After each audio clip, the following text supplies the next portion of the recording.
Hi friends, welcome to easy life in Kannada log.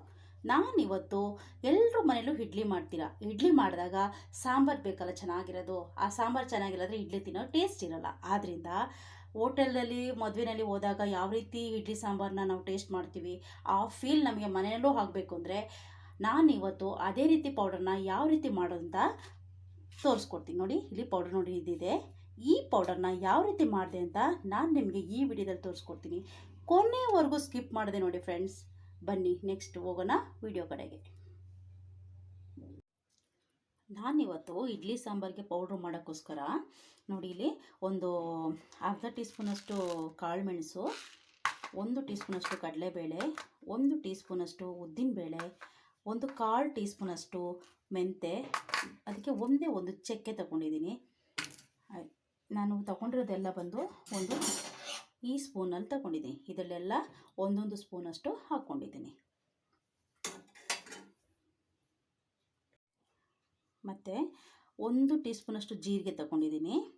ಮತ್ತು ಒಂದು 1/4 ಕಪ್ಪಷ್ಟು ಅಂದರೆ ಒಂದು ಸ್ವಲ್ಪ ಒಂದಿಷ್ಟು ಆಗುತ್ತೆ ನೋಡಿ, ಇಷ್ಟು ಕರಿಬೇವು ತಗೊಂಡಿದ್ದೀನಿ. ಆಮೇಲೆ ಒಂದು 7 ಬ್ಯಾಡಗಿ ಮೆಣಸಿನ್ಕಾಯಿ ತಗೊಂಡಿದ್ದೀನಿ. ಒಂದು 3 ಸ್ಪೂನು ಧನಿಯಾ ತಗೊಂಡಿದ್ದೀನಿ. ಆಮೇಲೆ ಹಿಂಗು. ಈಗ ಇದನ್ನು ಯಾವ ರೀತಿ ಮಾಡೋದು ಅಂತ ನೋಡೋಣ. ಈಗ ಒಂದು ಪ್ಯಾನ್ ಬೇಸಿಗೆ ಇಟ್ಕೊಂಡಿದ್ದೀನಿ. ಇದಕ್ಕೆ ಸ್ವಲ್ಪ ಎಣ್ಣೆ ಹಾಕ್ಕೊಳ್ತೀನಿ.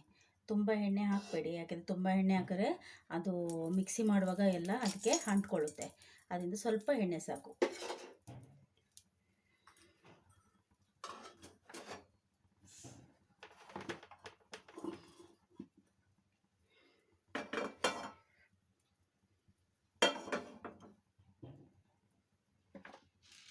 ಕರಿಮೆಣಸು ಹಾಕ್ಕೊಳ್ತಾ ಇದ್ದೀನಿ.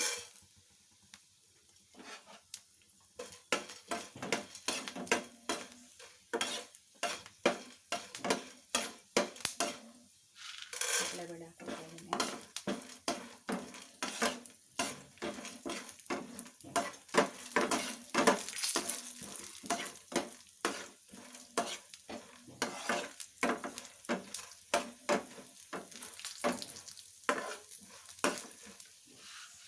ಉದ್ದಿನಬೇಳೆ ಕೂಡ ಹಾಕ್ಕೊಳ್ತಾ ಇದ್ದೀನಿ.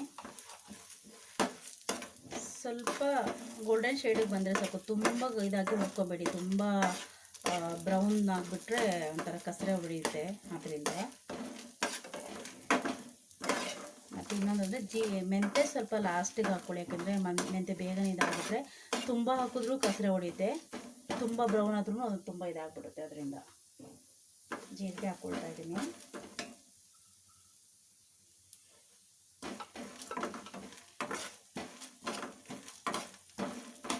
ಅದರ ಘಮ ಅದೇ ಎಷ್ಟು ಚೆನ್ನಾಗಿ ಬರ್ತಾಯಿದೆ ಅಂದರೆ ತುಂಬ ಚೆನ್ನಾಗಿದೆ ಫ್ಲೇವರು. ಯಾವಾಗ ಉದ್ದಿನಬೇಳೆ ಕಡಲೆಬೇಳೆ ಇದಾಯ್ತಾ ಬಂತು ಆವಾಗ ತುಂಬ ಚೆನ್ನಾಗಿ ಘಮ ಬರುತ್ತೆ.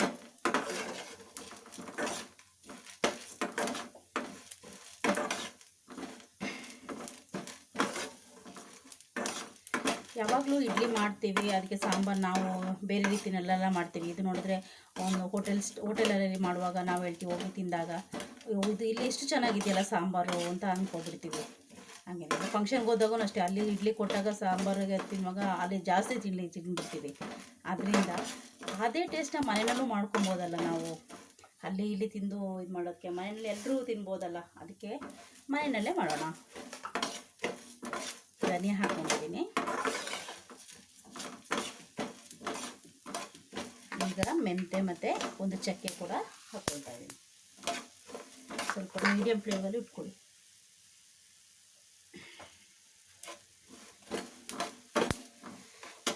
ಕರಿಬೇವು ಹಾಕ್ಕೊಳ್ತಾ ಇದ್ದೀನಿ.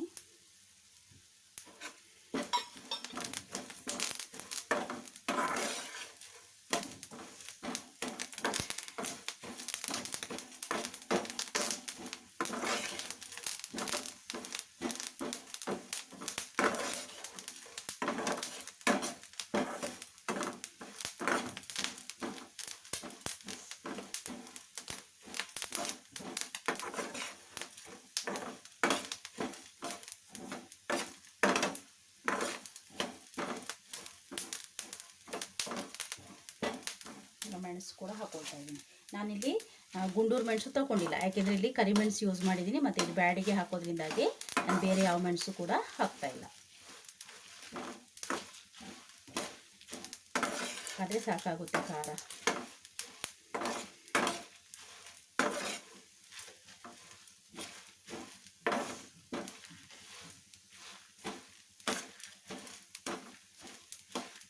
ಇವಾಗ ಸ್ಟವ್ನ ಆಫ್ ಮಾಡ್ಕೊಳ್ಳಿ.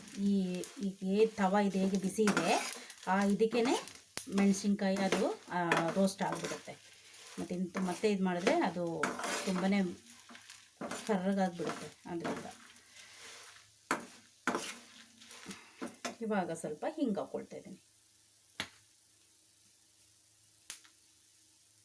ಹಿಂಗೆ ಆಮೇಲೆ ಸಾಂಬಾರಿಗೂ ಹಾಕ್ಕೊಳ್ತೀರಲ್ಲ, ಅದರಿಂದಾಗಿ ಈಗಲೂ ಸ್ವಲ್ಪ ಹಾಕ್ತೀನಿ. ಆಮೇಲೆ ಸಾಂಬಾರು ಮಾಡೋದು ಸ್ವಲ್ಪ ಹಾಕ್ಕೊಳ್ಳಿ. ನಾನು ಪೌಡ್ರ್ ಮಾಡ್ತಾಯಿದ್ದೀನಿ. ಸಾಂಬಾರು ಕೂಡ ಹೇಗೆ ಮಾಡೋದು ಅಂತ ನಾನು ತೋರಿಸ್ಕೊಡ್ತೀನಿ. ಇದು ಹೀಗೆ ತಣ್ಣಗಾಗಲಿ, ತಣ್ಣಗಾಗ್ಬಿಟ್ಬಿಡೋಣ. ಸ್ವಲ್ಪ ತಣ್ಣಗಾಗಲಿ. ಈಗ ತಣ್ಣಗಾಗಿದೆ. ಒಂದು ಮಿಕ್ಸಿ ಜಾರ್ ತೊಗೊಂಡು ಇದ್ರಲ್ಲಿ ಸ್ವಲ್ಪ ಕೂಡ ನೀರು ಇರಬಾರ್ದು. ಒಂದು ಬಟ್ಟೆಯಿಂದ ಚೆನ್ನಾಗಿ ಡ್ರೈ ಕ್ಲಾತ್ನಲ್ಲಿ ಚೆನ್ನಾಗಿ ಒರೆಸ್ಕೊಳ್ಳಿ. ಒಂಚೂರು ಕೂಡ ನೀರು ಇರಬಾರ್ದು. ಈಗ ಇದನ್ನು ಇದಕ್ಕೆ ಹಾಕ್ಕೊಳ್ಳೋಣ.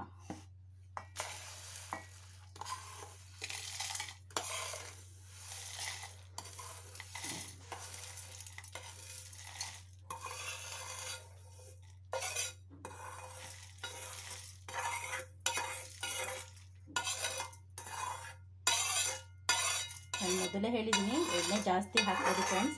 ಯಾಕೆಂದರೆ ಎಣ್ಣೆ ಜಾಸ್ತಿ ಹಾಕಿದ್ರೆ ಆಮೇಲೆ ನಿಮಗೆ ಮಿಕ್ಸಿ ಮಾಡಲಿಕ್ಕೆ ಆಗೋದಿಲ್ಲ. ಅದು ಫುಲ್ಲು ಅಂಟ್ಕೊಂಡ್ಬಿಡುತ್ತೆ ಮಿಕ್ಸಿ ಜಾರ್ನಲ್ಲೇ. ಅದರಿಂದ ಎಣ್ಣೆ ಸ್ವಲ್ಪ ಕಮ್ಮಿ ಹಾಕಿ ಫ್ರೈ ಮಾಡ್ಕೊಳ್ಳಿ.